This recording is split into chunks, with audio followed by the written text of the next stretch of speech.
এই কি অবস্থা? আমি সাকিব। আমি আসলে ঘুরে বেড়াতে পছন্দ করি, ঘুরতে ভালোবাসি।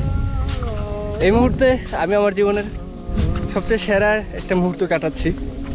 আমি যে জায়গাটা আছি দেখাই, চারপাশে সুউচ্চ বিশাল বিশাল পাহাড়, শুধু আমি একা। গিয়েছিলাম দুষ্টি থেকে আলিদুদ্দুমের উদ্দেশ্যে, হেঁটেই রওনা দিয়েছি। হয়তো আরও ঘন্টা দুয়েক লাগবে হাঁটতে। মানুষের কত ধরনের ইচ্ছা থাকে, আমি শুধুমাত্র এই পথে হাঁটার জন্য সেই লক্ষ্মীপুর থেকে চলে এসেছি। এই পথে মাঝে মাঝে বানর, মাঝে মাঝে টিয়া পাখির ঝাঁক, রাতের বেলা আকাশের তারা, কত সুন্দর দৃশ্য। প্রতি ধাপে ধাপে, পথের প্রতি বাঁকে বাঁকে নতুন নতুন দৃশ্য, নতুন নতুন জায়গা দেখতে মাশাআল্লাহ বেশ চমৎকার। ভবিষ্যৎ নিয়ে এত দুশ্চিন্তা না করে, এত প্রেশার না নিয়ে বর্তমানে বাঁচা শিখেন না। বর্তমান যা আছে তা নিয়ে এই সুখে থাকেন না।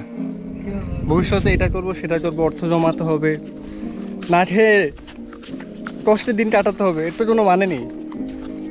এখন সময় আছে হাতে, শক্তি আছে, চলে আসেন অরণ্যে। এখানে সুখ পাওয়া যায়, এখানে সুখের শেষ নেই। আমরা সবসময় মোবাইল নিয়ে ব্যস্ত, আমরা টিভির পর্দায় ভার্চুয়াল জগৎ নিয়ে আমরা ব্যস্ত, কিন্তু বাস্তবে আমাদের জীবনটাও যে একটা সুন্দর একটা জীবন, কত কিছু দেখার আছে আমাদের, আমরা সেগুলো থেকে বঞ্চিত হই।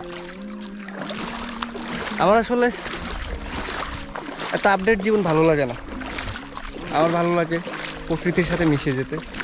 আমার খুব স্বপ্ন এই এরিয়াতে আমার নিজের একটা ঘর হবে। দেখেন জায়গাটা, মানুষ তো স্বপ্ন দেখতেই পারে, তাই না?